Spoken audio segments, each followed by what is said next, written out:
Welcome back to the Collective Clips where indeedy, we're going to write graffiti and of course we're going to get it in. But before we get into all that, because you already know what's good with it in the hood with it, right? Make sure you hit that like, subscribe button, and make sure you put your notification bell on all so that way you're abreast of all the dope content I'm bringing all week long on the Collective Clips as well as Gunners Collective, because we really does it because it don't stop, right? Because it won't stop. Darn! It don't stop.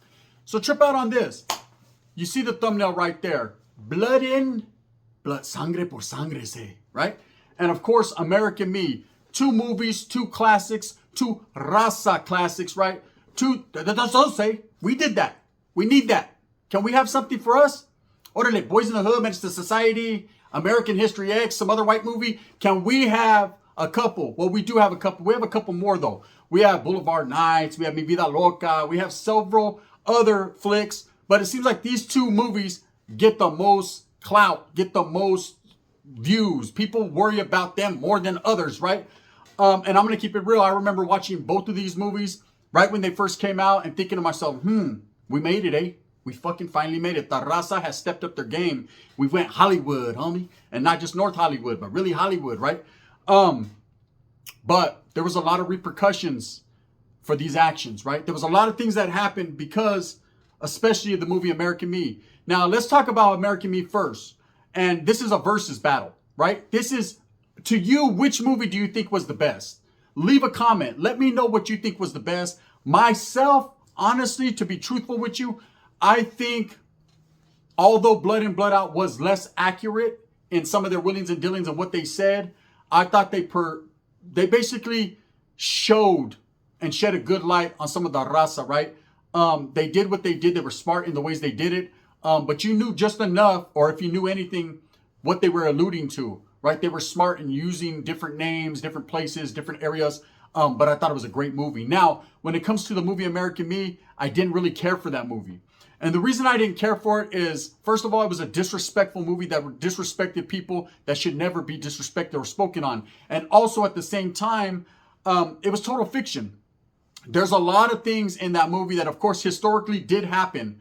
But I thought it was mixed up and didn't really show or portray the raza in a good light and made us out to look like gang members and gangbangers, and that's all we can aspire to be. You know, the raza is much more than that. As a gente, as a people, we're much more than just petty gang members that go into prison that come together for if no other reason than to control a prison or control a drug trade. It painted us in a bad light. Now, the way I was raised and the way I was told, Holmes, was that the raza are hardworking, good people with a beautiful culture. I was taught about the ins and outs of being a brown man and some of the plights and the aggression and the progression that we have to go through to achieve the things we want in life. I was taught about being slandered and defecated on because of the way we looked or because of the way we spoke or our tattoos. But it's a beautiful thing to be a brown person in this day and age. And it was a beautiful thing to be a brown person back then. That's it. Straight up, it's always been. Now, the movie American Me, of course, took place in the 60s and 70s. And they never really showed you too much other than some young kids going to juvenile hall, leading down the wrong path, being led down the wrong path by each other.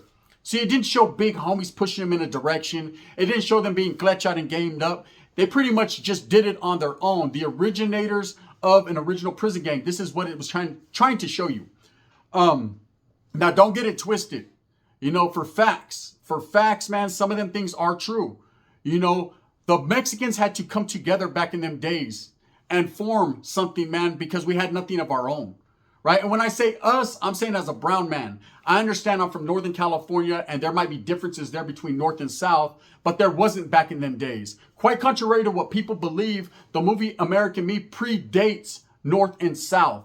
Of course, later on in the movie, they showed the Nuestra Familia, of course, and they showed a few parts. There was a stabbing incident that took place in the movie theater, and it had to go down like that. I understand that people, when you control something, whether it be a prison yard, a city street, a block, whatever it is, you have to hold it down. Because if you start to show weakness and you start to show that people can plant flags and post up, well, people think you're gonna poop. They think you're a poop butt. They think real poop buttish about you, right? They think obviously and automatically, man, that you're not holding it down from your town. You're not holding it down for your barrio, that they can invade and just conquer and come in. Now, it's happened to several cities in Northern California. It's happened all over the world. But at the end of the day, that doesn't mean people are punks or they can't hold it down. It just means it happened, eh? Historically, you can't fight the facts of history. It is what it is. But I thought some of the parts of this movie were a little outlandish, and they focused more on Hollywood trying to tell a story, a love story, a feel-good story, at the same time showing you the harsh realities of prison life. And there are things that happen in prison, man, that, hey, it just is what it is. If you've been there and you've done that, you know, man, it ain't all crimson and clover. I said, prison ain't meant to be a fun place. It ain't meant, it's meant to achieve your status within whatever you're doing, and it's meant to sit your ass down and do your time. That's it, man. There's a lot more that goes into just going on and playing handball on the handball court or walking around. I fucking appreciate that, man. And that part right there was pretty true. What I did like about the movie American Me, because I didn't hate the whole movie, I just didn't like the concept of it. The concept of trying to paint a bad light to the people. What I did like was, historically, it showed you a lot of facts within the differences between what you would call the Southern Raza and the Africano brothers. Man, there was at one point in the movie where they actually almost had a melee, a riot, right?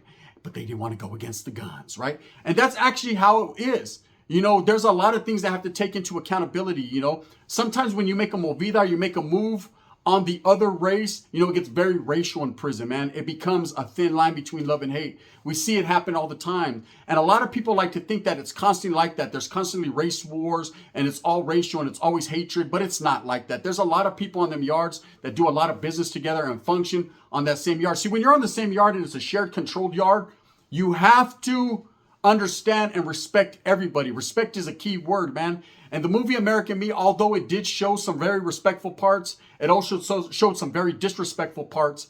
And I didn't like it. You know, I didn't think that that's what the raza should be showed, especially at a time in the early 90s when this movie came out, when everybody was on the cusp of gangbanging. See, guerra was really happening out there. Norteño and Sureño wars were heating up in Northern California. You had a lot of South on South, blue on blue going on down South. It's always been like that, a lot of barrio warfare. And all this movie did was fuel the fire and the machismo of the brown people. We are a very righteous, beautiful, and brown and macho people, right? And when the raza gets pumped up and you show movies like that, everybody thought they were Santana. Everybody thought they could walk old Folsom alone, eh? And you had a lot of people that aspired to be something they weren't ready to be. And they aspired to something that a movie was showing them. Now, Edward James Olmos was the director of this movie. And from what I heard, man, and I don't know, you know, the truth behind the matter, but that he got in trouble, very bad trouble for some of the fucking scenes that he displayed. We all know what happened after this movie was made. Several people were murdered, killed, or came up missing due to some of the scenes that were filmed in this movie. Now, I don't know that to be true, and I'd just be spewing fucking bullshit if I sat here and said, oh, that's pura, that's what happened, 10-5 a key, that's really what happened. I don't know if it did or it didn't because of that movie. But one thing I know for sure is there were a lot of people that were clipped behind some of the intentions of that movie. Now, Edward James Olmos, of course, escaped with his buck teeth. He was able to wiggle on with his pita face. He was able to get the fuck up out of the situation. And I know a lot of people respect him because he's one of our own. He's been doing it in Hollywood for several years. He's put a lot of raza on. But at the same time, man, there's things you could speak on and things you shouldn't be spoke on.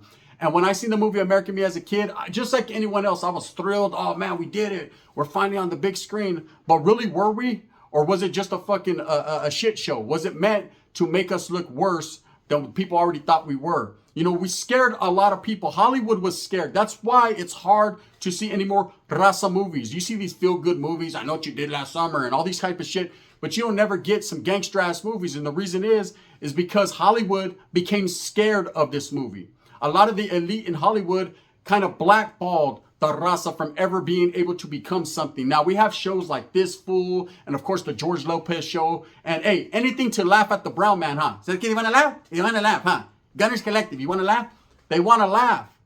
But really, man, we are serious people that have a lot to show. You know, one of my favorite movies, and I'm going to go off topic right now, is Apocalypto, because it showed the Mayan gente, man. It showed the raza. It showed what it was. But you notice at the end of that, all the struggles and the turmoils, and that's a good fucking, it's a good point because it showed you, you know, these two tribes, tribalism at its finest, going at it, man. One tribe believing that the sacrifice of the lesser tribe or the weaker tribe was going to help them prosper. And in the end, who won? And the white man marches on. Oi, oi, right? Christopher Columbus pulled up and killed everybody's ass, right? Remember the vatos, the paisas, they're on the corner like, oh, fuck, who's that white guy? What is that, right? So that's called a gun. And they came in with whoppers and brrr, that was going to be it. They didn't particularly show you that movie, but Mel Gibson wanted you to see that. Now, As far as American Me, I give it a thumbs down. And the reason I give it a thumbs down is I believe, honestly and wholeheartedly, it painted our people in a bad light. And that's it, man. As far as the story and who it's talking about a group or an organization that shouldn't really be discussed or talked about, right? There's a lot of rumors that they were given the green light to do this movie and that they weren't. And I don't know. So I can't speak on that. But what I do know for sure is this movie had a lot of frivolous scenes that should have been cut from the movie, and they made us as a people look bad. Now, blood in, pinchy, blood out. You know what I mean? Hey, what you doing down there, you ray of sunshine? You want some of this Texas barbecue, right? The vato was willing to give him some of that Texas barbecue. You had Miklo sucking on fingertips. You had Miklo eating tamales. Just the fucking best shit I had in 9 years. This is vato loco, right? A lot of it was comedy. You know, let me tell you and keep it real. I've been in prison half of my life. There is no way any white guy, brother, I got love for you, Woods, but I'm just going to keep, you guys know it like I know it. There's no way a Woods going to tear off a Mexicano's leg or a Chicano's leg and throw it across the yarda, you know what I mean, and kick him in his asshole. It just ain't going to happen. There's no way that a Mexican is going to be in the back area where they have the sugar and the whole wheat, and he's going to be sucking that big ass fingertips. That right there was way too much. Again, painting the raza in a bad light, making us look like less than. I know I'm getting all politically correct, but I'm just being real, gente. Let's keep it real, man. We watch these movies, we laugh. Hey, this is us. Hey, we fucking did that. Puto, I'm gonna hit a Chicano U-turn, right? I got a big old chistoso from him right here on Indiana Street. But really, at the end of the day, do you or do they have a big chistoso in Hollywood for us? Who really hit that U-turn on us? Who really made our people look like gangbangers? And all we can do is fucking paint pictures for the barrio. Not bad for a Chicano from the barrio.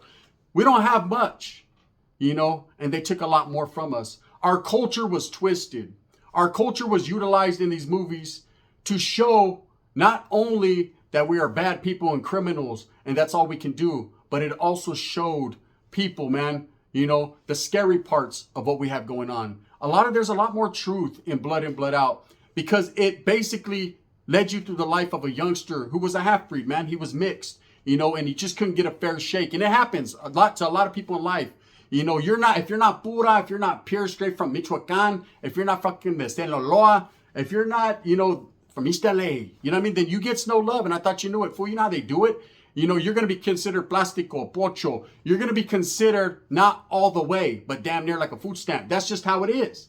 And it was it chronicled this guy, Miklo Velka, all the way through and showed how his life ended up to where he ultimately became the man. He ultimately became that one for the raza because he was true of heart, true of spirit. He had integrity, he had class, he had professionalism. And guess what? Now, those scandalous too, eh? You know what I mean? Forget that he sucked on Big Al's fucking fingernails. All we know for sure at the end of the day is he did the fucking movida he was supposed to do and he became somebody. Now, becoming somebody within the system does mean something. I know a lot of people are like, oh, whoop-de-doo, wow, he became a fucking hardcore gangbanger leader. What does that mean? Hey, homie, to each their own.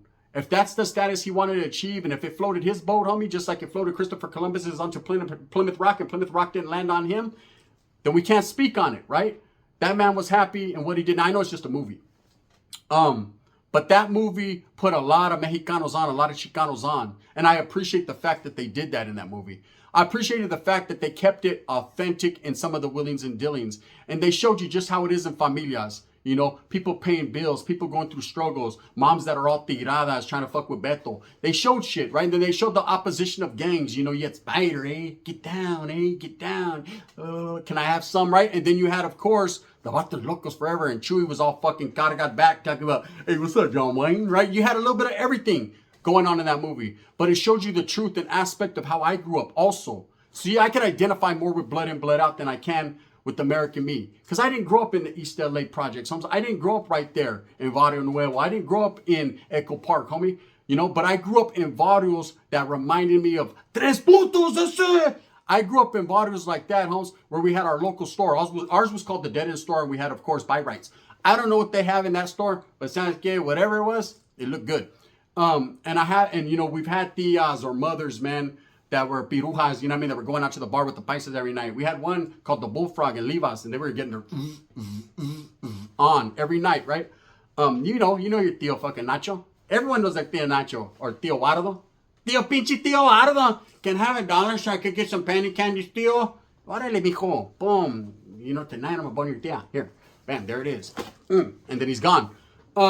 It showed us how it really was, and a lot of us could identify with that. Now, there was a lot of fucking fakery in there, a lot of bullshit in that movie. Like I said, the black and brown aspect of it, the white and brown aspect really tripped me out, man. There was no one getting punked like that. See, back in them days, groups and organizations were formed to beat the oppression, man. But that's just the way it is. You know, these Hollywood movies, it seems like they always have to put the white man in control, brother, right? And I'm not being racist here. I'm just calling it like I sees it. I'm calling a spade, and a brown man, and a white guy, brother. You know what I mean? Silver spoons. I'm just Ricky Schroeder. I'm just being honest here. You notice how the brown man's always on the bottom, or the black man's always on. Why we gotta get it like that? Why we gotta live like that? You know. Although it was a funny movie, it was a good movie. It's an instant classic. It's one that I watch on repeat weekly, more so than I do American Me, maybe once a year. It's something that's a staple in our households, being brown. We grew up around it. You know, that movie is always playing in a theater near you. It's always in someone's living room bumping because we want to laugh. You know, who not better than to laugh than at your own people, you know, and seeing some of the plights and then saying, damn, Holmes, you know what I mean? Hey, let's go see what Mama Dolores made. Fuck yeah, I wanted to see what my Tia Lupa made back in the days too. We all want to see what's going on, and we can identify. Now, of course, the correlation between the prison gang aspect and all that, I love the way that they did it by not actually using the righteous names of these groups and respecting what they're struggling and going through, respecting what real ones are going through. You know, you have to understand that there's a lot of these groups that people don't like to be spoken on, man. You know, they're going through these struggles. They put it down, Holmes. They've earned that status. They've earned the right to have that name displayed on them, or the right to fucking carry that on the tip of their tongue. So when people in Hollywood that don't know better, or actors are doing it, man, it ain't cool, Holmes. Unless you got the vet where they told you, yeah, you could do that, you can't. You know, that's the same thing goes for YouTube right here, man. And I had to learn that the hard way. I had to understand the situational things of that, you know, there's things that should be spoken on and things that shouldn't be spoken on. We're brown, eh? You know, we don't play. Mexicans don't give a fuck, okay? They pull up to your front doorstep, okay, and piss on it. They ain't playing, right? And that's just how it is. So when it comes to American Me and Blood In, Blood Out, thumbs down for American Me, thumbs up for Blood In, Blood Out. And the reason why I give American Me a thumbs down, like I said, man, I think it just made us look too bad. And I think it spoke on too many things it shouldn't have.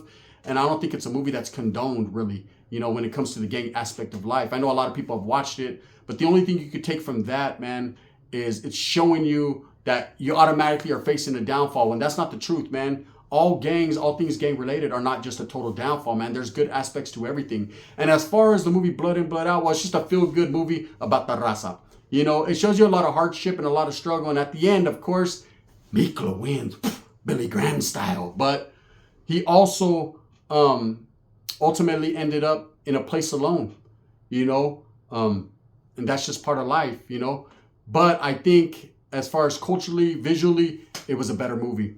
With that being said, I want to hear what you guys think. Which was better, eh? Which was better? Blood In, Blood Out, Bound by Honor, or American Me? You know what I mean? You let me know, and I'll let you know how I feel. Let's get some feedback and some good conversation flowing, man. It's a brown thing, homie. It's all we have. Now, me personally, you fucking 11th Street ranker, you know what I mean? I like Boulevard Nights. I like fucking all that. The Duke of Earl. Remember Duke? Hey, come on, just loan me $20, eh? You know what I mean? Duke was an ugly. Tapeo este vato, right? What are you looking at guys like that for a gun? I don't know, the fucking teeth, eh? With that being said, move smooth with a purpose. Get everything that you want coming to you. This was just a funny one, but this is a real one at the same time. Shout out to my brown people. We're going to continue to strive and struggle for what we believe in. And that's maybe just one day, man, we can get another one dropped in Hollywood, man, a real one about us. Because we deserve it, man. As a people, I think we fought long and hard enough for this country that we live in to deserve something like that. What you think, right? Thumbs up or thumbs down. See, Heavy's going to be the head that wears the crown. I'm going to continue to strive and struggle and strive for what I honestly and truly believe in, man. And that's realness. And I'm as real as it gets. This is The Gun. Bang, bang.